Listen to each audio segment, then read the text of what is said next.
자, 그러면 다시 시작하도록 하겠습니다. 오늘의 주제는 2024 합격 사례 분석입니다. 그래서 지금 합격 발표들이 이미 다 난 상태이고요. 그리고 추가 합격들도 이미 다 발표가 났고 이제 정시를 준비해야 되는 상황이 왔죠. 그래서 발표가 난 다음에 이제 저한테 자발적으로 연락을 준 학생들 사례들을 가지고 좀 말씀을 드리려고 합니다. 왜냐하면 아직 전수조사가 진행된 상태는 아니어서요. 가장 궁금해하실 부분이 아무래도 이제 합격자들의 생생한 목소리라고 생각을 합니다. 그래서 제가 이거는 그 홍보 영상에도 좀 올려놓았었던 사례 중에 하나인데요. 지금 외고 학생이죠. 이인근 외고 생각하시면 됩니다. 네, 이제 그 학생인데요. 2학년 겨울방학 때부터 보통 시작을 하는데 이 친구는 2학년 여름방학 때부터 시작했던 학생이거든요. 왜냐하면 외고 학생이어서 자기가 가고 싶은 학교에 조금 꿈은 높은 편인데 본인이 하고 싶은 학교에 가기에는 내신이라든지 아니면은 모의고사에서 수학의 성적이 좀 좋지 않은 편이어서 일찍 판단을 하고 2학년 여름방학 때부터 논술을 시작했던 학생입니다. 이 친구 경우에는 서강대 사회과학 계열의 최초 됐어요, 이번에. 근데 지금 내신이 외고 학생이기 때문에 그렇게 좋지는 않은 편이에요. 내신 5등급 후반이었고요. 그리고 2학년 여름방학 때부터 나중에 파이널 수업 들을 때까지 일주일에 한 번씩 이제 꾸준히 계속 연습을 해서 자기 역량을 굉장히 잘 쌓은 학생이거든요. 그래서 이 사례의 학생은 명문대를 최초합할 수 있는 좋은 예로 하나 보셔도 좋을 것 같고요. 그리고 이 중에서 또 특목고 다니는 자제분이 있는 학부모님 같은 경우에는 그것을 이제 좋은 예시로 한번 생각해 보시면 좋을 것 같습니다. 그 다음에 또 다른 사례를 좀 한번 보여드릴게요. 이 학생은 상관하는 한 학생입니다. 네, 홍대 법학과랑 외대 행정학과랑 그리고 덕성여대 글로벌 융합 이렇게 세 개를 다 동시 합격한 학생이거든요. 이 친구는 요 인근 여고 학생입니다. 당연히 외대 합격생인데요. 지금 여기 수능 보시면 4, 5, 3, 5, 1이죠. 그렇죠? 4, 5, 3, 5, 1이면 사실 여기에 언급하고 있는 이 세 개 학교를 정시로 가기는 불가능하고요. 그리고 내신도 지금 4등급 중반대인 일반고 학생이기 때문에 교과나 학종으로도 사실 불가능한 학교들이죠. 이 학교들을 논술로 합격했다는 게 이제 이 친구가 논술에 이제 좋은 성과를 보여준 예라고 생각하시면 되거든요. 제가 여기 중요한 부분에 밑줄을 좀 그어놨는데요. 이 친구의 경우에는 담임 선생님께서 추천을 하셔가지고 제가 이 인근에 방과후 논술 수업을 하고 있다고 했는데 방과후 논술 때부터 시작해서 파이널 때까지 계속 제 수업을 들으면서 좋은 성과를 냈던 학생입니다. 그래서 학부모님들이 오늘 이렇게 설명회나 합격자 분석에 참여하신 이유는 구체적인 사례에 적용해가지고 우리 자녀의 사례도 맞을까 생각해 보시려고 오셨을 텐데 그렇게 확인해 보기에 되게 좋은 예시라고 생각이 좀 들고요. 또 요것도 한번 봐주시면요. 이 친구 같은 경우에는 재수생입니다. 네, 여러 사례를 좀 다 다뤄보려고 노력을 했어요. 그래서 외고 학생, 일반고 학생, 재수생, 그리고 또 뭐 남학생 이렇게 제가 저한테 연락 온 학생들 중에서 좀 다양성을 고려해가지고 학생들한테 합격 수기를 좀 부탁한 4명의 학생이거든요. 근데 그 중에서도 지금 이 학생 같은 경우에는 단국대 경제학과와 그리고 인하대 사학과를 최초합했죠. 근데 앞에 두 학생 사례 같은 경우에는 2학년 여름방학 때부터 시작했다든지 아니면 지금 2학년 겨울방학 요때 시작한 학생들인데 이 친구의 경우에는 5월부터 수강을 한 학생이에요. 왜냐면 재수생이었기 때문에 이제 원래 다니던 학교를 휴학을 하고 그리고 다시 수능 그 재수학원도 등록을 하고 그리고 나서 시작을 했기 때문에 다소 앞에 학생들에 비해서는 좀 시작점이 늦은 편이 있죠. 하지만 제가 여기 이 학생의 합격 수기에도 이제 밑줄을 그어 놓은 거에서 알 수 있듯이 뒤늦게 시작한 만큼 굉장히 열심히 했어요. 그래서 정규 수업을 2개씩 들으면서 진행을 했던 학생이거든요. 매년 이런 학생들이 굉장히 드물게 있기는 합니다. 그래서 일찍 시작한 학생들의 경우에는 보통 일주일에 한 번의 그 루틴을 지키는 것만으로도 좋은 효과를 내는 것으로 좀 생각을 해보시면 좋을 것 같고요. 이런 학생들은 조금 시작점은 늦었지만 그만큼 에너지를 딱 집중해가지고 자기의 모티베이션을 잘 활용했다 이렇게 보시면 좋을 것 같아요. 근데 이 친구 경우에는 내신은 3등급 후반이었고 그 다음에 이제 수능이 344 1사였거든요. 근데 344 1사로는 사실 정시로 단대 경영이나 문화대사학과가 어렵죠. 그래서 원래 그 현역 때 5등급대인 학생이었는데 좋은 성과를 냈고 본인도 되게 만족한 사례라고 보시면 될 것 같습니다. 그 다음에 또 네 번째 학생도 좀 말씀을 드릴게요. 이 친구는 숭실대 사학과에 최초 합한 학생인데요. 숭실대 사학과가 3명 뽑아요.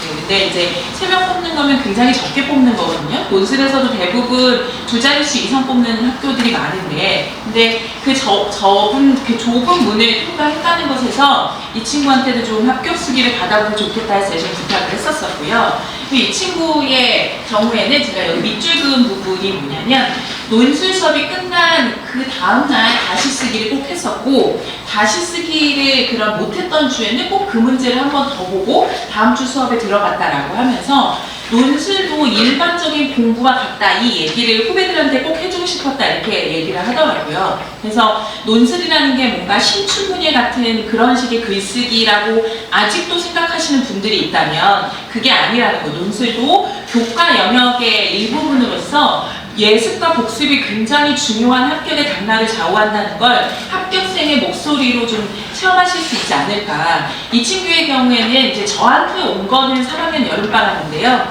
그 이전에 다른 학원을 좀 다녔던 학생이었거든요. 그래서 이 친구도 시작을 3학년 1학기 때 한 것으로 보시면 됩니다. 그래서 본격적인 시작이 여름이었다고 보시면 되고, 근데 정말 눈에 띄게 질문한 복습함이라고 할 정도로 굉장히 열심히 해줬어요. 그래서 좋은 결과가 나왔다고 생각을 하고요. 수능도 4, 5, 3, 5, 1, 이 친구의 경우에는 6월, 9월까지는 이 정도로 나오진 않았어요. 근데 불수능에 영향을 정말 제대로 받은 학생이라고 좀 보시면 좋을 것 같고요. 이것도 보여드릴게요. 지금까지 말씀드린 그런 학생들의 예시는 제가 이제 저한테 합격 수기를 보내줬던 학생들 위주로 좀 하나하나 사례를 말씀드렸고, 그건 아까 말씀드렸던 합격 수기에 이미 실려 있으니까 화면에서 잘 안 보이셨을 경우에 그거 좀 참고하시면 될 텐데요. 요거는 이제 전수조사 하기 전에 저한테 연락 온 학생들 내용입니다. 지금 보시면 아까 합격 수기 중에 있었던 학생이 지금 포함해가지고 제가 제시를 해놓은 거거든요. 후배들을 위해서 자기 정보를 공개해가지고 논술이 얼마나 효율적이고 그리고 해봄직한 전형인지에 대해서 잘 보여주는 좋은 사례라고 생각을 합니다. 아마 이런 사례들이 가장 와닿으실 텐데요. 그래서 첫 번째 학생이 아까 그 외고에서 서강대 사회과학계를 최초 합했다는 학생이고요. 그 다음에 이제 두 번째 학생하고 세 번째 학생은 아까 합격 수기에는 없었던 학생들이죠. 모든 합격생들이 다 합격 수기를 쓰는 건 아니니까 합격 수기 쓰지 않은 학생들 중에서도 좀 설명을 드리려고 합니다. 저 두 번째, 세 번째 학생은 모두 다 이대를 합격을 했죠. 이대 경제학과, 그 다음에 이대 불어불문학과 최초 합입니다. 근데 보시면 두 번째 학생 같은 경우에는 3합 6을 맞췄다라고만 공개를 해줬어요. 그러니까 수능이 국수, 영사 이렇게 4개 영역을 봤을 때 이 친구의 경우에는 원래 정시 집중으로 하려던 학생이었거든요. 그래서 2대 파이널 수업만 들었던 학생이에요. 마지막만 왔던 학생이에요. 그런데도 합격을 했죠. 그래서 합격한 사례는 굉장히 여러 사례가 있는데요. 대부분 다 지금 겨울방학 때쯤 시작하는 게 유형평 수업들인데 이 유형평 수업 때부터 들었던 학생들인데 저 두 번째 학생은 좀 예외적으로 2대 파이널 수업만 들었던 학생입니다. 근데 이 친구가 합격했던 이유는 경제학과이기 때문이에요. 2대 경제학과는 3개 문제 중에 한 문제가 수리가 들어가거든요. 근데 이 친구는 원래 정시 중심으로 했었던 학생이기 때문에 파이널만 온 건데요. 원래는 불수능 이전에 6월, 9월에서는 1, 2등급을 계속 봤던 학생이에요. 그래서 정시로도 충분했었기 때문에 논술에 대한 생각이 없었던 학생이었죠. 그래서 국어도 1등급이고 수학도 1등급인 학생이었는데 불수능의 영역으로 국어가 3이 나왔고요. 그리고 나머지를 2 받은 학생이었어요. 근데 그러다 보니까 혹시나 해서 넣어놨던 논술에 집중을 할 수밖에 없었던 거죠. 그래서 그 전까지는 정시 집중이었기 때문에 논술을 유형평부터 차근차근 한 학생은 아니지만 이 친구는 미리 그래도 혹시나 보험으로 원서를 넣었던 것을 불수능의 영향으로서 보완할 수 있는 기회를 잘 살린 예다 이렇게 보시면 될 것 같고요. 근데 이 친구를 제외한 나머지 학생들은 대부분 다 2학년 기초편은 여름방학 때를 얘기하고요. 그 다음에 여기 유형편들은 다 지금 시작하는 2학년 겨울방학 때를 얘기하고 대부분 다 유형편부터 시작했다는 점에서 다양한 합격 시기 중에서 저런 학생도 있다 정도로 좀 생각을 해보시면 될 것 같습니다. 그 다음에 이제 이 표를 보는 방법을 하나 더 말씀을 드릴게요. 정시로 인서울을 하는 그 컷이 어느 정도인가를 좀 생각을 해보고 이거를 보시면 훨씬 더 잘 설명이 될 것 같거든요. 제가 이 명단은 그걸 말씀드리고 다시 한번 얘기를 하겠습니다. 요걸 한번 봐주세요. 이거는 이제 서울시 교육청 교육연구정보원에서 발표한 올해 이제 정시 예상 컷입니다. 이제 여러 학교들에서 예상 컷을 계속 발표하고 있잖아요. 근데 이거는 교육청 산하에서 어떤 구체적인 점수 분포가 아니라 합격자들 그 비율로 지금 보여주고 있는 거거든요. 저기 두 번째 칸 합격자 분포의 비율을 되게 중요하게 보시면 될 것 같아요. 수능이 4% 정도까지가 1등급이고 11% 정도까지가 2등급이고 23% 정도까지가 3등급이라는 건 알고 계시죠? 그래서 이제 그걸로 한번 봐주시면 여기에 지금 광명 삼가 보이시죠? 밑에서 두 번째 칸에 보이십니까? 네. 밑에서 두 번째 칸에 광명 삼가가 지금 백분율이 79에서 83이죠. 이거는 지금 17%로부터 상위 누적으로 했을 때 17%에서 21% 정도이잖아요. 근데 이 정도가 수능 백분율로 봤을 때 3등급 대이거든요. 그래서 3333이어도 3등급 되고 보통 문과 학생들은 수학이 3등급일 리가 없으니까 요즘에는 대부분 4부터 시작하는 경우가 많거든요. 그래서 2, 4, 2 이거나 이런 정도의 학생들이라고 생각하시면 돼요. 근데 그 정도 된다고 했을 때 가톨릭대나 아니면 경기대 정도 합격할 것으로 예상한다라는 게 이제 이게 교육청에서 발표한 자료일 거거든요. 이해가 되셨죠? 이 표 보시는 방법이. 그걸 보시고 나서 이제 아까 이거를 보시면 훨씬 더 이해가 잘 되실 거예요. 그러니까 올해 교육청에서만 사실 그렇게 발표한 건 아니고요. 매년 저희는 그렇게 좀 알고 있는데요. 통합수능이 되고 나서는 보통 3322이거나 아니면 2422 정도, 그러니까 위에서 누적으로 20에서 23% 안에 있는 상위 한 3등급 안에 있는 학생들이 사실 정시로 인서울이 가능합니다. 근데 그 기준을 가지고 이 학생들, 지금 여기가 수능이거든요. 그리고 순서는 국수 영탐탐이에요. 그렇게 봤을 때 그 교육청에서 발표한 정시 인서울 합격 컷 기준 등급으로 보면 저 맨 위에 있는 3명의 학생을 제외하고는 다 정시로는 인서울이 불가능한 학생들입니다. 그럼에도 불구하고 논술로는 이제 최저를 맞춰서 원하는 학교를 갔다는 게 되게 중요한 포인트이거든요. 그리고 또 하나 제가 좀 강조해서 말씀드리고 싶은 건 이 수능에서 국수 영탐탐이라고 아까 요 제가 숫자로 공개한 등급의 순서를 말씀을 드렸는데 두 번째가 수학이에요. 여기 보시면 1, 2등급이 있나요? 학생들 중에? 없어요. 그쵸? 근데 더 중요하게 보셔야 되는 거는 저 첫 번째 학생은 심지어 국어가 1이잖아요. 수학이 1, 2등급 맞기 어려운 만큼 국어도 정말 어렵거든요. 근데 국어를 1등급 받을 정도의 학생인데도 지금 수학이 몇 등급이죠? 5등급이죠. 근데 저 친구만 그런 게 아니라 그 밑에 학생들, 아까 말씀드린 대로 저 이대 경제학과 합격한 학생은 수학을 잘한다고 했었잖아요. 원래 정시 중심이니까. 그리고 합격의 비율도 수리논술이 들어가기 때문에 합격이라고 했었죠. 그래서 그 학생을 제외하고 나머지 학생들을 보면 두 번째 칸이 다 5, 5, 5, 4, 5, 6도 있죠, 심지어. 근데 이제 이게 문과 고3 학생들의 사실 정시에서의 요즘 현황이라고 보시면 되거든요. 지금 만약에 4등급이 나오면 3학년 6월에 수학 5등급이 나오는 경우가 많습니다. 그거를 좀 반영해서 보시면 이 상황이 좀 문제가 되실 거예요. 그래서 수학을 제외하고 나머지로 최저를 맡았다고 이제 생각을 하시면 돼요. 그래서 세 번째 학생 2대 불문과 제초학인데 3학 6 맞춘 거죠. 수학을 제외하고.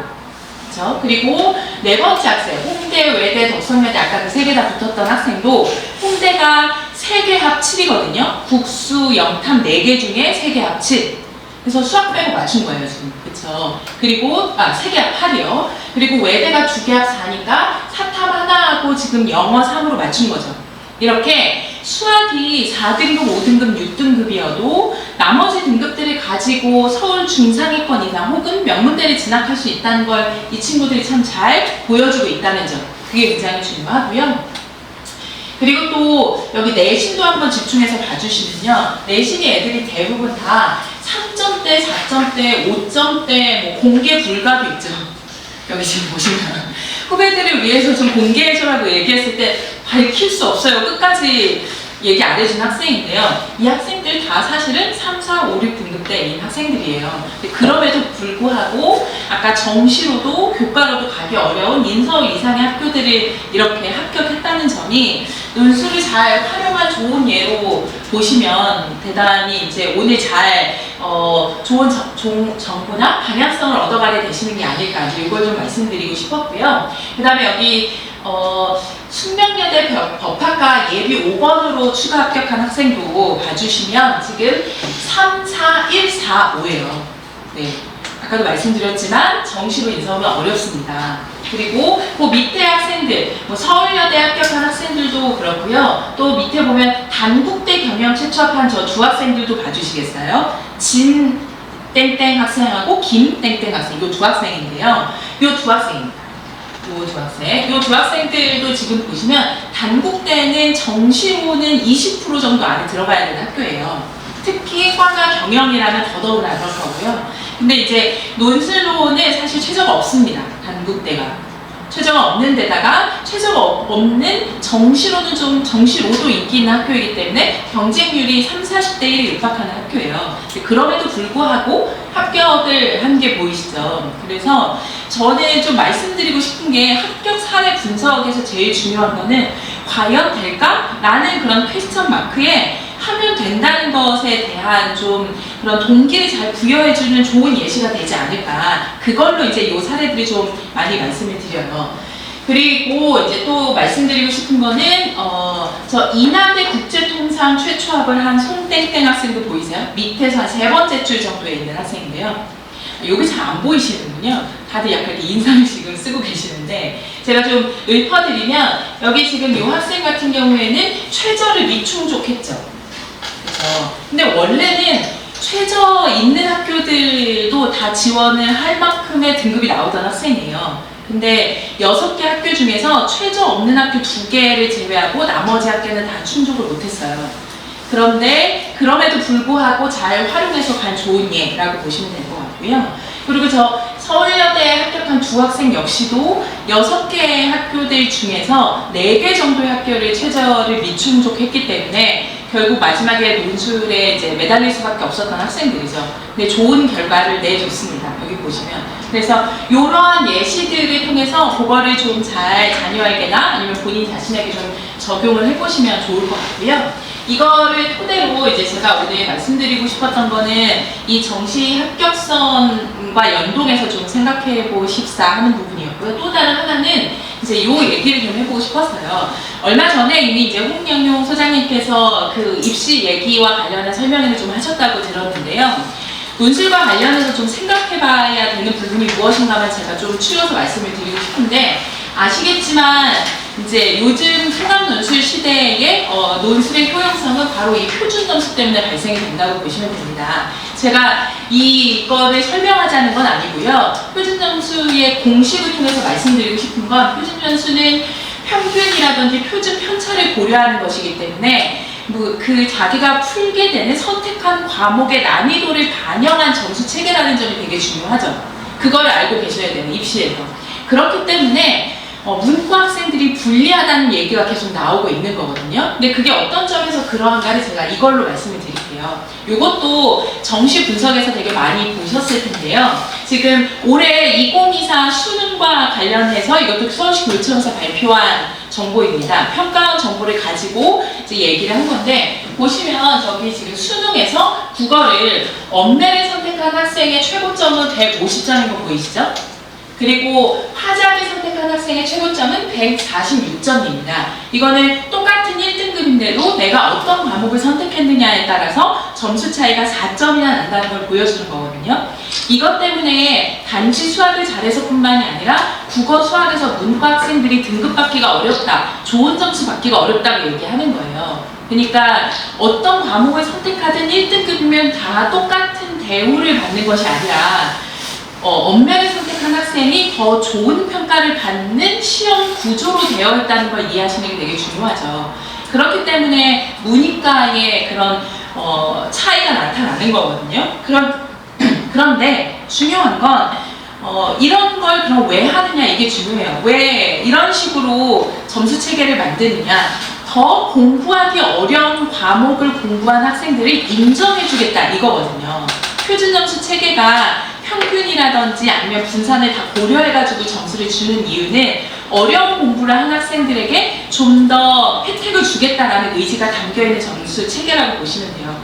그렇기 때문에 구조적으로 문과보다는 이과가 표준점수라든지 백분율에서 등급에서 좋은 영향을 받을 수밖에 없는 거죠. 근데 여기 지금 국어뿐만 아니라 수학도 그러합니다. 수학도 보시면 미적을 선택한 학생이 2024에서 1등급이 최고 점수가 지금 148점이죠. 근데 지금 확통을 선택한 학생은 137점이죠. 그러니까 똑같이 1등급이라고 하더라도 문과인 학생, 이과인 학생의 차이가 11점이나 날 수밖에 없는 거예요. 정시에서. 이래서 우리 학생들이 못해서라기보다는, 예년보다 그렇다기보다는 문이과 통합체계가 되기 시작하면서부터는 사실상 엄매라든지 미적을 기하를 선택하지 않은 학생들에게 최고점의 한계가 이렇게 차이가 날 정도로 점수체제가 이미 구조화되어 있다, 이거죠. 근데 이거는 1등급만 그런 게 아니라 모든 등급에도 다 영향을 미치게 됩니다. 정규 분포상으로 누적으로 상위부터 계속 등급을 매기기 때문에, 그래서 이런 구조적인 상황이 존재하기 때문에 문과 학생들이 정시로 좀 한계를 느낀다는 말씀을 드리는 거예요. 그래서 아시겠지만 2학년 때 등급과 3학년 6월의 등급에 되게 차이가 있다는 걸 좀 많이 들으셨을 텐데요. 그게 바로 이런 지점에서 발생이 되는 거죠. 그래서 이과 학생들은 주로 제가 여기 써놨는데 엄매 미적을 선택하잖아요. 엄매 미적을 선택한 학생들은 기본적으로 표준 점수가 굉장히 폭발적으로 잘 나올 수밖에 없기 때문에 어려운 과목을 선택한 학생들의 성취에 좀 더 좋은 점수를 주는 체계라고 아까 말씀을 드렸죠. 그렇기 때문에 이과 학생들이 정시에서 되게 좋은 그런 등급을 받을 수밖에 없다. 이제 이 말씀을 오늘 좀 전달해 드리고 싶었어요. 그거를 생각하시고 논술을 보시면 논술의 효용성이 훨씬 더 와 닿으실 것이기 때문에 오늘 좀 이 설명을 잘 드리는 게 중요하겠다. 요걸 좀 목표로 삼고 오는 지점이 있고요. 그리고 또 요거를 한번 봐주세요. 요거는 이제 문과 논술 수능 최저 조건입니다. 아까 말씀드린 대로 사실 정시로 인서울만 하려고 해도 23% 안에 들어야 된다라고 했었고, 그거는 사실 그냥 평균적으로만 보면 3333이거나 문과 학생들이 수학이 3인 가능성이 별로 적기 때문에 2433 안으로 들어와야 되는 이런 상황들이 벌어진다라고 얘기를 했잖아요. 그런데 국어하고 수학인 경우에는 사실 문과 학생들이 1, 2, 3등급이 받기 어려운 점수 체계라는 것도 표준점수 체계로 아까 보여드렸고요. 근데 그럼에도 불구하고 논술로는 이렇게 여유 있는 최저 조건으로 원하는 학교를 지원할 수 있다는 게 되게 관건이죠. 올해 가장 관심 있게 보시는 부분은 고대일 거예요. 근데 지금 고대를 보시면 고대는 4개 합 5 고대 경영은 엄청 높죠. 그렇죠. 엄청 높은 거예요. 그래서 제 생각에는 고대 경영은 아마 최저만 통과하면 합격할 확률이 되게 높다라고 생각할 정도의 경쟁률을 보일 수 있다고 생각이 돼요.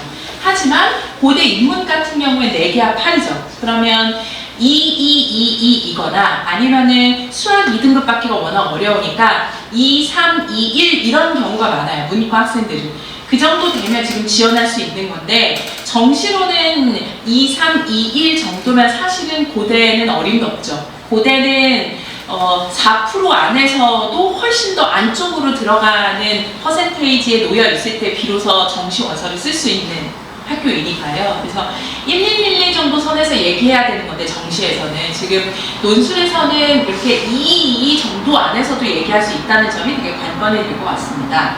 근데 이렇게 꼭 상위권 학교만 있는 게 아니라 논술에서도 3개 합 5, 6, 7, 8인 이런 학교들도 있지만 안 그래도 지금 정시뿐만 아니라 최저 맞추기도 어려운 불수능 시대 학생들에게 또 다른 기회인 학교들도 또 있다는 점도 이제 한번 확인을 하셔야 돼요. 논술은 정시와 다르게 이렇게 여유 있는 최저를 가지고 합격할 수 있는 사례를 아까 보셨잖아요. 그게 가능했던 게 최저가 이렇게 여유가 있기 때문이거든요. 지금 가톨릭대, 경기대, 단국대, 인하대, 광운대, 아시대 이런 학교들 같은 경우 한양대, 연대까지요. 이 학교들은 다 지금 최저가 없죠. 한양대, 연대도 최저가 없습니다. 물론 경쟁률이 높지만. 근데 이런 학교부터 아니면 두개합 4, 5에 해당되는 외대나 동국대 학생들이 가장 좀 관심을 많이 가지는 건대, 경희대, 숙대 이런 학교들도 다 두개합 4, 5만 맞추면 합격할 수 있는 기회를 제공한다는 점, 이게 이제 논술에서는 되게 중요한 지점이에요. 그래서 이제 제가 늘 말씀드리는 게 논술은 지금 시작해도 원하는 것을 할 수 있는 기회가 주어진다는 점을 포인트로 생각을 하셔야 돼요. 교과나 종합 같은 경우에는 2년 6개월 동안 열심히 쌓아온 점수로 가는 거고, 그리고 정시는 수학을 3등급 안으로 받을 수 있느냐가 굉장히 관건이고, 그리고 그렇지 않다 하더라도 전체적으로 그래도 20%안, 평균 3등급 안으로 들어야 인서울을 할까 말까 한다는 점이 되게 포인트잖아요. 그거하고 대비해서 생각하시면 논술은 굉장히 우리에게 지금 시작해도 뭔가 다시 해볼 수 있는 기회를 준다는 게 되게 명료하게 드러나 있죠. 요거를 잘 확인해 주십사 좀 말씀을 드리고 싶었고요. 예를 들면 가천대, 서울여대 한개 상이잖아요. 그렇죠? 아까 합격사를 보여드렸을 때 수능 최저 조건만 4개씩 미충족한 학생들도 서울여대는 되게 합격했던 이유가 이렇게 최저가 여유 있기 때문이죠. 그래서 국어가 5이고 수학이 5이어도 됩니다. 사탐 하나, 3 나오면 되는 거죠. 근데 올해는 특히나 영어가 어려웠잖아요. 불수능에서. 영어가 그 보통 절대평가일 경우에는 1등급이 한 7%까지 나오는데 올해는 4.7% 정도 나왔거든요. 어려웠다는 얘기예요. 영어가. 근데 그런 상황이 된다 하더라도 하나, 3은 사탐 하나로 맞출 수 있잖아요. 그러니까 이런 지점이 이제 논술에서는 되게 포인트가 될 수 있는 지점이죠. 이런 것들을 고려해서 저희가 이제 이런 결론에 도달을 할 수 있어요. 다시 말씀드리면 교과가 평균 3.5를 넘어서면 사실 교과 전형으로는 인서울 어렵습니다. 그렇죠? 학생부 종합 전형으로도 사실상 어려워요. 하지만 학생부 종합 전형은 그래도 아주 드물게 세특에 따라 가능성이 주어질 여지가 조금 있긴 하죠. 너무 좁은 문이기는 해요. 그런데 아까 보셨지만 논술은 3, 4, 5, 6 등급도 다 가능하죠. 물론 논술도 논술 100인 학교가 있고 아닌 학교가 있는데요. 내신 반영하는 학교들 중에서 6등급, 7등급, 8등급에서는 감점이 분명히 있습니다. 그래서 제가 3, 4, 5 정도에 되는 학생들에게 되게 좋은 기회가 주어지는 전형이라고 말씀을 드려요. 1, 2등급은 2년 6개월 열심히 해서 교과나 학종으로 원하는 학교를 가는 거고, 3, 4, 5등급들은 논술로 지금부터 남은 11개월 동안 해도 새로운 기회가 주어질 수 있다는 점, 이제 요거를 지금 생각해 보시라는 거고요. 그 다음에 이제 두 번째, 수능 평균 3등급 이하, 아까 계속 반복적으로 말씀드렸던 것처럼 지금의 통합수능 시대의 표준점수 체계에서는 사실 3등급 받기도 굉장히 쉽지 않은 상황인데, 3등급 이하는 사실 정시로는 인서울이 어렵지만 논술로는 가능하죠. 아까 하나 3인 학교들도 있었고, 그 다음에 2개합 5인 학교들도 있었고, 2개합 7인 학교들도 있었기 때문에 이거를 활용한다면 인서울 이상을 할 수 있다는 점, 요게 되게 이제 중요합니다. 그래서 등급대에 따라서 우리 자녀에 따라서 논술의 활용도를 조금 달리 생각을 하셔야 돼요. 그래서 상위권 학생들은 아까 합격 사례에서 본 것처럼 이제 수능을 당일날 좀 미끄러질 것을 보완으로 원서를 넣는다든지, 아니면 정시로는 재수 방지용으로 넣고 논술로는 희망대학용으로 넣고 혹은 명문대 진학용으로 넣고 이렇게 활용을 하셔야 되는 거고요. 그 다음에 6월, 9월 모의고사에서 3333 이하로 나오는 학생들은 6논술이 필수인 거죠. 그래서 내신이 3.5가 넘어가거나 6월 모의에서 3333이 넘어가는 학생들은 6논술을 가지고 이제 상향과 적정과 안정을 분배해서 원서를 써야 되는 거고요. 이렇게 등급대에 따라서 논술의 활용도가 굉장히 달라집니다. 그 다음에 이제 아까 합격자 세례 분석에서도 이것도 의미있게 가지셔야 되는 거는 대체로 유형편부터 논술을 시작한다는 점에 있어요. 아까 근데 그 합격 수기 써준 학생들의 예시에서 잘 아시겠지만 일찍 시작한 학생들은 주 1회 한 4시간 정도를 하는 거를 통해서 대비를 할 수 있는 거고요. 좀 뒤늦게 시작한 학생들은 아무래도 그 연습량을 채워야 되니까 그때 가서 조금 더 시간을 할애해야 된다는 점, 이제 요걸 가지고 좀 생각을 해보셔야 됩니다. 그래서 이제 아까 앞에 드렸던 내용들을 가지고 분석 결과를 이 세 개를 되게 중요하게 좀 보셨으면 좋겠고요. 그 다음에 이제 플랜 A, B라고 제가 말씀을 드렸는데 모든 고3에게 사실 플랜 A는 수능이에요. 그럴 수밖에 없어요. 수능을 공부를 안 할 수는 없어요. 물론 안 한 학생이 있긴 있어요. 제가 아까 여기서 보시면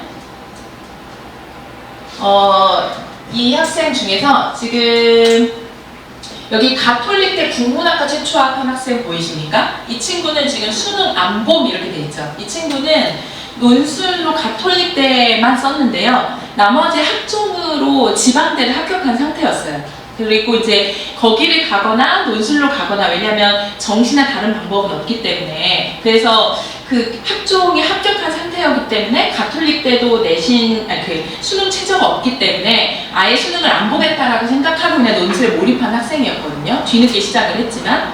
근데 이런 학생을 제외하고는 대부분 다 지금 정도의 시절부터 시작을 해서 이제 기초 연습을 좀 쌓아놨었죠. 대부분의 학생들이 그렇습니다. 이렇게 정시 위주로 수학으로 변별력을 내는 대학과 학과의 경우를 제외하고는, 그래서 그거를 좀 말씀을 드리고 싶었고요. 그래서 아까 제가 말씀드린 것처럼 플랜 A는 무조건 수능 공부가 되어야 하고요. 우선은 플랜 B는 그럼 뭐냐라고 했을 때 수시 6개 카드를 어떻게 활용할 것인가에 달려있는 거고요. 불수능에 따라서 당일날의 컨디션에 따라서 수능에만 믿고 있기에는 너무 위험도가 크기 때문에 수시 6개의 카드를 우리가 활용할 수밖에 없고, 그래서 계속 11개월 동안, 지금으로부터 11개월 동안 수능 중심으로 하되 주 6일, 근데 주 1일은 논술 위주로 준비를 하시고, 그 다음에 중간고사, 기말고사 때는 내신 대비를 하셔서 6, 7, 8까지는 만들지 않는다. 이 정도의 방향성을 가지고 접근하시는 게 지금 시작점에서는 제일 중요한 지점입니다. 그리고 아까 이제 유형편부터 시작했다 이제 이런 말씀을 드렸었는데요. 논술 수업이 보통 크게 세 덩어리로 보면 유형편과 대학 분별 수업과 그다음에 대학별 수업입니다. 이렇게 나뉘어요. 근데 이거를 조금 더 상세하게 말씀을 드리면 이렇게 보실 수 있을 것 같아요. 그러니까 유형편이라고 얘기하는 거는 이제 모든 대학들에서 자주 출제하는 빈출 유형들을 학습하는 시기라는 거거든요. 근데 빈출 유형이라고 하는 거는 저는 8개로 나눠 놓았어요. 요약, 분류, 비교, 설명, 평가, 문제 해결, 입장 선택, 자료해석 이렇게. 근데 대부분의 선생님들이 이렇게 8개로 나누는데 이거를 이제 분류를 좀 어떻게 하느냐에 따라 5개 유형이다라고 말씀하시는 분도 있고 6개 유형이다라고 말씀하시는 분들도 있는데요. 저희가 요 정도 맥락 안에서는 대부분의 학교들이 다 논술을 출제하기 때문에 요거를 다 마스터하면 어느 대학을 대비하더라도 충분하다라고 생각하는 유형들입니다. 그래서 이제 3학년 6월을 그 성적표가 나온 상태에서 어디 학교 쓸지가 대략적으로 결정이 되기 때문에 그 이전까지는 아직 어디 쓸지가 확정된 상태는 아니잖아요. 그리고 논술을 쓰는 학생들은 아주 드물게 한두 장을 상향용으로 쓰는 거지 대부분은 6논술이나 아니면 학종 포함해서 쓰기 때문에 3개 이상을 쓰거든요. 그러니까 3개에서 6개까지 쓴다라고 생각을 하시면 빈출 유형을 연습해 두는 게 시간을 되게 효율적으로 활용하는 게 되죠. 그래서 6월달에 여기 대학별 여름특강이라고 되어 있는데 대학별 여름특강은 6월달 학평에 성적표가 나온 상태에서 반을 나누는 거거든요. 저희가 상위권반, 중위권반, 인서울반 이렇게 그렇게 나누기 전까지는 3개에서 6개까지 논술 원서를 쓸 거기 때문에 어느 학교를 지원하든 반드시 나오는 그런 빈출 유형을 마스터하는 걸로 기본기를 다 채우고요. 그리고 나서 6월 학평을 본 걸 가지고 상위권 4만 6을 맞춘 학생들을 보통 상위권이라고 합니다. 이제 성대, 서강대, 중대, 이대 이런 데 지원한 학생들이고요. 그 다음에 2개 합 4, 5를 중위권이라고 하고 그 다음에 최저를 못 맞출 가능성이 높은 학생들이 이제 인서울권이라고 하는데요. 6월 학평을 보고 나서 여름방학 때부터는 대학별 수업을 진행을 해요. 그래서 같은 최저 조건 안에 있다 하더라도 학교마다 약간씩 유형이 다를 수 있거든요. 예를 들면 어떤 학교는 분류하고 비교하고 설명만 내고 어떤 학교는 평가하고 문제 해결하고 입장 선택만 내고 이렇게 학교마다 조금씩 다를 수 있기 때문에 3개에서 6개까지의 원서를 쓴다 했을 때 다 연습을 해두더라도 그렇게 기본기를 쌓은 상태에서 자기가 맞춘 최저 조건 안에서 희망하는 학교 중에서 어느 학교가 나한테 더 잘 맞는 유형인지를 탐색하는 기간이 이 여름방학 기간이라고 생각을 하시면 됩니다. 그렇게 해서 탐색을 끝내고 나면 이제 수시 지원 상담을 저하고 해요. 왜냐면 9월 둘째 주에 이제 원서를 쓰기 때문에 이때는 그래서 학교를 확정을 합니다. 그래서 학교를 확정해서 원서를 지원하고 나면 그 다음에는 자기가 지원하지 않는 학교 연습을 할 필요는 없는 거잖아요. 그래서 그때부터는 이제 저희가 대학별 수업으로 수시 1차, 2차 파이널 수업으로 진행을 해서 지원한 학교의 문제만 푸는 그런 구조로 진행이 됩니다. 그래서 이렇게 1년치 커리큘럼을 바라보시고 유형편부터 시작한다고 하면 그래도 11개월 동안 주 1회씩 굉장히 꼼꼼하게 체계적으로 연습을 할 수 있는 기반이 갖춰져 있는 거거든요. 그렇기 때문에 최저 조건을 못 맞췄더라도 인서울 이상을 할 수 있고, 그리고 수능 최저 조건을 못 맞추더라고 하더라도 정시로 어렵고 교과로 어렵고 학종으로 어렵다고 하더라도 원하는 학교를 갈 수 있다는 점이 이제 이러한 연습 기반에서 다져질 수 있다는 점을 좀 말씀드리고 싶었고요. 요거는 이제 문제 유형을 제가 좀 보여드린 거예요. 아까 말씀드렸던 8가지 유형 중에 성대가 100분에 이렇게 3문제가 나오는데 첫 번째 문제가 분류형, 두 번째 문제가 자료 해석형, 세 번째 문제가 입장 선택형이거든요. 이런 방식으로 100분에 3문제를 내요, 성대는. 그런데 뒤에 보시면 여기는 동국대. 동국대도 100분에 3문제를 내지만 동대 같은 경우에는 문제점을 기술하시오는 저희가 평가형이라고 분류를 합니다. 그리고 또 각 입장에서 비판하시오 이런 것도 평가형이죠. 근데 저기에 보면 세부적인 차이점을 설명하시오라든지 여기 3번 문제에 보면 공통점과 차이점을 기술하시오 돼 있죠. 이런 것들은 비교형입니다. 그래서 아까 말씀드렸던 유형 8개 중에서 아까 성대는 자료 해석형, 분류형, 입장 선택형을 내는 거고 동대는 이렇게 비교형이나 설명형이나 평가형을 내는 거죠. 이렇게 학교별로 좀 선호하는 유형의 차이가 있다. 이렇기 때문에 여름방학에 대학 분별 수업을 진행하는 거다. 맞는 학교를 탐색하느라 이렇게 좀 생각을 해보시면 좋을 것 같고요. 그래서 보통 수업은 4시간 정도로 이루어집니다. 이제 그 1년치 커리큘럼을 보셨고 그렇다면 한 회 한 회 수업은 어떻게 진행이 되느냐에 대한 말씀을 드릴 때 수업 진행은 4시간으로 좀 말씀드리면 될 것 같고요. 오늘 시작점이 좀 늦었습니다. 네, 그래서 이제 첫 번째 시간에는 강의를 진행을 하고요. 아까 말씀드렸던 빈출 유형들을 설명을 하는 거죠. 그리고 나서 그 유형과 관련된 논술을 학생을 직접 하게 하고 그리고 첨삭을 진행하고 그 푼 문제에 대해서 해제를 진행하는 방식으로 이렇게 수업은 진행이 됩니다. 그래서 수업에서 또 확인하셔야 되는 거는 첨삭 부분인 거죠. 강의하고 첨삭. 강의의 경우에는 독해와 개요 작성이 굉장히 중요해요. 두 가지가. 왜냐하면 요즘의 논술은 예전처럼 자기견해형 그런 식의 논술이 아니기 때문에 그거보다는 재심은 분석형에 훨씬 더 가깝거든요. 그래서 국어의 연장선에 있기 때문에 독해 영향력이 생각보다 커요. 하지만 독해만 해서도 안 되고 실제로 문장을 써보는 연습이 누적되는 게 중요하기 때문에 구체적인 개요 작성이나 예시다방 하기 이런 게 중요하거든요. 그래서 강의에서는 그 부분을 되게 중점적으로 진행을 하고요. 그리고 이제 첨삭은 그렇게 해서 이제 독해와 개요 작성을 통해서 학생들에게 안내한 내용을 실제로 풀어본 내용에 대해서 제가 직접 1대1 첨삭을 해줍니다. 그렇게 해서 틀린 점에 대한 수정 방향을 제시하고 어떻게 고쳐야 될 건지에 대한 구체적인 제안을 해주기 때문에 학생들이 막연하지 않게 논술 연습을 할 수 있다는 점, 이게 굉장히 중요합니다. 그리고 또 이제 마지막으로 말씀드리고 싶은 거는 상담이에요, 상담. 아까 그 합격 사례에서 보셨지만 하나만 합격하는 게 아니라 2개, 3개 합격하는 학생들이 많이 있잖아요. 그러는 이유는 자기한테 맞는 학생을 잘 탐색했거나 그러한 것들을 잘 맞아들어간 여러 가지 운적인 요소가 잘 맞은 거거든요. 그거에 대해서 이제 전문적으로 정보를 알고 있는 강사가 상담을 충분히 해가지고 학생 스스로도 탐색하고 판단하지만 강사가 제안해 주기도 하는 거죠. 그걸 잘 활용했을 때 적합한 학교를 지원해서 좋은 성과를 내는 거거든요. 그래서 첨삭 시간에 이 상담도 같이 이루어집니다. 왜냐하면 첨삭을 제가 1대1로 직접 하기 때문에 매 시간 그냥 바로 첨삭 이렇게 하는 게 아니라 요즘 공부는 어땠니? 이렇게 하면서 첨삭이 진행되니까 매 시간 입시 멘토로서의 역할과 그리고 적절한 시기에는 상담도 할 수 있는 거죠. 그래서 학생에게 공부 그 동기도 부여해 줄 수 있고. 그래서 수업이 4시간이지만 사실은 강의와 첨삭과 상담이 매시간 이루어지는 걸 일주일에 한 번씩 4시간 경험을 한다. 그런 의미에서 입시 멘토로서의 수업의 역할도 논술 수업이 좀 가지고 있다. 이거를 좀 기억해 주시면 좋을 것 같고요.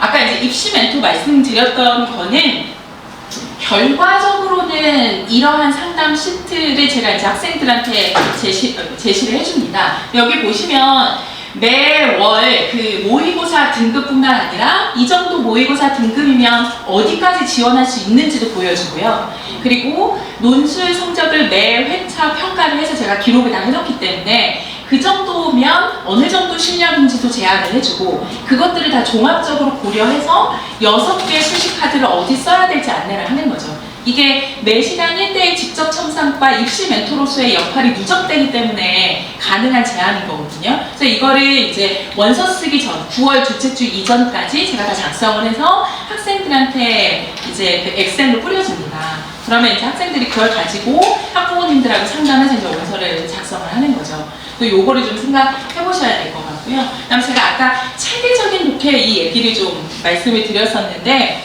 독해라는 게 다른 게 아니라 이 글이 하고자 하는 말을 잘 이해하는 거기는 해요. 그러나 그렇다고 해서 논지만 파악하고 주제만 파악하는 건 아니거든요. 구체적으로 무슨 얘기를 하는지를 정확히 파악을 해야 그 내용을 가지고 글을 작성할 수 있습니다. 요즘은 자기 견해형 글쓰기가 아니라 분석형 글쓰기라고 말씀드렸기 때문에 국어 시험에서 객관식에서 나올 법한 그 내용들을 논술에서 잘 파악하는 게 되게 중요하거든요. 그래서 매 시간 이렇게 독해 분석의 틀을 제공을 해주고 이걸 계속 훈련을 하니까 논리적인 독해가 될 수밖에 없어요. 그래서 어떤 주제에 대해서 어떤 주장을 어떤 근거로 이 저자가 얘기하고 있는지 학생이 이걸 가득 채워서 분석을 하고요. 그리고 어떤 배경에서 어떤 관점에서 어떤 함축들을 가지고 어떤 기본 가정을 가지고 얘기하는지 이거는 이제 제가 자의적으로 만든 분석들은 아니고요. 분석 철학에서 대학에서 이제 사용하는 대학생 대상으로 하는 학습적 글쓰기 교과서에서 제안하고 있는 방식입니다. 그래서 이걸 하게 되면 국어 비문학에 대한 독해력이 높아지는 것은 너무 당연하고요. 논술과 사탐에 대한 관여도가 높아지는 것도 저희가 충분히 생각할 수 있는 효과라고 볼 수 있는 거죠. 그래서 최저는 학생 너가 알아서 해 논술만 하자 이게 아니라 최저에도 영향을 미친다는 점을 저는 좀 강조를 드려요. 이거는 이제 제 사실인데요. 제가 맨날 열정적인 강의를 한다 말씀을 드리는데 열정적인 강의가 뭘까 이제 궁금하실 수 있을 것 같아서 이렇게 좀 설명이 길어지다면 지루하실 것 같아서 이미지도 좀 넣어봤는데요. 이렇게 이미지를 넣을 수 있는 건 4시간 동영상 촬영을 하기 때문이에요. 이게 이제 동영상 촬영의 한 부분을 캡처해 놓은 거거든요. 근데 이제 동영상 촬영을 하는 이유는 학생들에게 복습용이기도 한데요. 사실 논술에 제가 아까 말씀드린 대로 주 1회 4시간이라고 했으니까 복습까지 한다는 거는 그러한 방향성에서 벗어나죠. 그래서 그러지 않고 되도록 여기 와서의 4시간에 다 완성하고 갈 수 있게 하지만 개인차가 있을 수 있기 때문에 복습용으로도 볼 수도 있고요. 그리고 결석 시에 활용하기도 되게 좋습니다. 그래서 이제 그 영상 중에 제가 일부분을 이렇게 해놓은 건데 아까 체계적인 독해에 대한 제 분석 틀을 좀 제시를 해드렸는데 이 이미지를 통해서 좀 말씀드리고 싶었던 거는 구체적인 개요에 대한 좀 말씀을 드리고 싶었던 거예요. 제시문 분석 같이 하고 칠판에 학생들이 읽은 내용을 같이 채워가면서 개요 작성을 하면서 학생들하고 충분히 의사소통하고 그리고 이제 수업을 진행한다. 이제 이거를 좀 봐주시면 좋을 것 같아요. 사실 교사의 권위라는 게 다른 게 아니고요. 실력이라고 생각을 해요. 어떤 위압적인 태도나 정보가 아니라고 생각해요. 학생들에게 교사가 권위를 가질 수 있는 건 신뢰를 쌓았을 때, 라포를 쌓았을 때이거든요. 그래서 이 사람 믿을 만하다, 이 수업 따라가면 내가 되겠다 라는 확신을 갖게 하는 게 굉장히 중요하죠. 그래서 그런 면에서 열정을 가지고 학생과 1대1로 직접적으로 이렇게 구체적인 개요와 독해법을 가지고 방향성을 제시해 줄 수 있다는 건 대단히 중요하다고 생각을 합니다. 그래서 이제 다 왔습니다. 수업은 이렇게 2개 정도 개강이 됩니다. 이제 일요일 오후반하고 월요일 저녁반이에요. 그래서 요 2시간을 개강하는 이유는 매번 이제 제가 1년을 총으로 했을 때 최다 수강생을 보유하고 있다라고 말씀을 드렸잖아요. 그래서 시작할 때도 개강 반이 많은 편이에요. 그래서 2개 반으로 시작하고 또 이후에도 계속 개설이 되긴 하지만 아까 말씀드린 것처럼 제가 제안을 해드렸던 그런 조건들, 내신이라든지 수능, 그 다음에 수능에서의 수학 성적 이거를 고려해서 보셨을 때 지금부터 시작해서 마지막에 그런 에너지의 병목 현상이 생기지 않게 꾸준한 연습으로 플랜 A, B를 다 하시려면 지금 선택하는 게 굉장히 중요하다고 생각하거든요. 그랬을 때 제가 지금 시점에서 제한하는 시간은 우선 이 2시간대이라는 거 좀 기억해 주시면 좋을 것 같습니다. 오늘 이제 다른 2분이 또 계시는데요. 2개 그 시간을 다 보내고 나서 질의응답도 할 거고요. 그리고 또 개별적으로 상담 신청도 받아서 얘기를 진행을 할 테니까요. 지금 얘기가 충분히 안 됐거나 조금 더 궁금한 지점이 있으면 그때 또 저하고 말씀을 해주시면 좋을 것 같습니다. 네, 그러면 이제 다음 선생님 뒤에 계시니까요. 연결해서 진행을 하도록 하겠습니다. 경청해 주셔서 감사합니다.